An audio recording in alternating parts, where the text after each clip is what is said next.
Jumlah orang yang mati karena kecelakaan lalu lintas hampir 9 kali lipat dari yang mati karena COVID. Kenapa nggak tutup aja sekalian semua jalan raya karena banyak yang mati? Emangnya kecelakaan lalu lintas nggak bahayakan orang lain?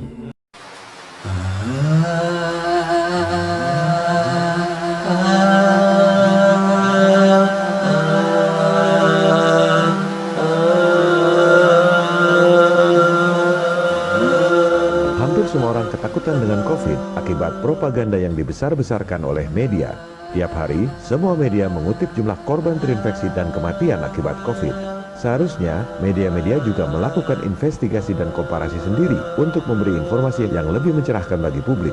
Mari kita gunakan data-data yang dipublikasikan oleh organisasi-organisasi elit. Kita gunakan data mereka untuk memukul mereka sendiri. Dalam seni bela diri, ini disebut jurus pinjam tenaga lawan. Kita gunakan data-data jumlah kematian tahun lalu dari PBB, Worldometer, The Lancet Infectious Diseases, dan WHO. Jumlah kematian orang sedunia tahun lalu, proporsi 131 hari dari 1 Januari sampai dengan 10 Mei, hampir 21 juta orang yang mati. Jumlah kematian akibat kanker tahun lalu, pada periode yang sama, 3 juta orang. Kematian akibat HIV atau AIDS, 616.000 orang. Akibat diare, 586.000 orang. Akibat TBC, 530.000 orang. Akibat malaria, 359.000 orang. Akibat COVID-19 disebut 280.000 orang. Artinya, dari 100 orang yang mati di seluruh dunia, cuma 1 orang yang mati karena katanya terinfeksi COVID.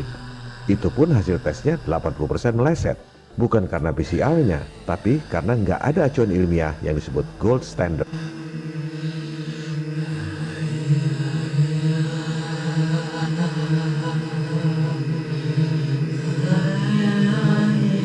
Itu perbandingan jumlah kematian di dunia. Bagaimana dengan Indonesia? Ini yang seharusnya dilakukan oleh media-media. Jangan cuma kopas data buat takut-takutin rakyat. Kita gunakan data dari PBB dan International Vaccine Access Center. Kita juga gunakan data-data nasional dari Kapolri, BPS, dan Kementerian Kesehatan. Jumlah kematian di Indonesia tahun lalu, proporsi 131 hari dari 1 Januari sampai 10 Mei, 632.000 orang mati. Kematian akibat diare balita hampir 12.000 orang. Akibat kecelakaan lalu lintas 8.400 orang. Akibat HIV atau AIDS 1.600 orang. Berapa jumlah kematian yang katanya karena COVID? 959 orang.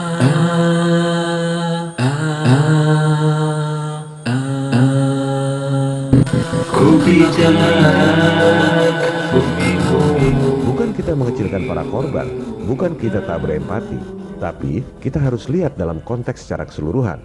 Banyak yang nanya, di rumah sakit kenapa banyak yang mati? Loh, kok cuma nanya yang 0,2%? Kenapa nggak nanya yang 99,8%? Matinya karena apa? Jumlah orang yang mati karena kecelakaan lalu lintas hampir 9 kali lipat dari yang mati karena COVID. Kenapa nggak tutup aja sekalian semua jalan raya karena banyak yang mati? Emangnya kecelakaan lalu lintas nggak bahayakan orang lain? Kenapa bukan mobil-mobilnya aja yang disuruh social distancing supaya nggak ada tabrakan?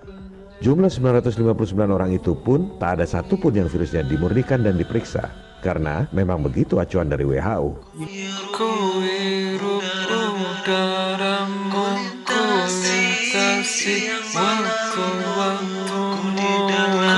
di dalam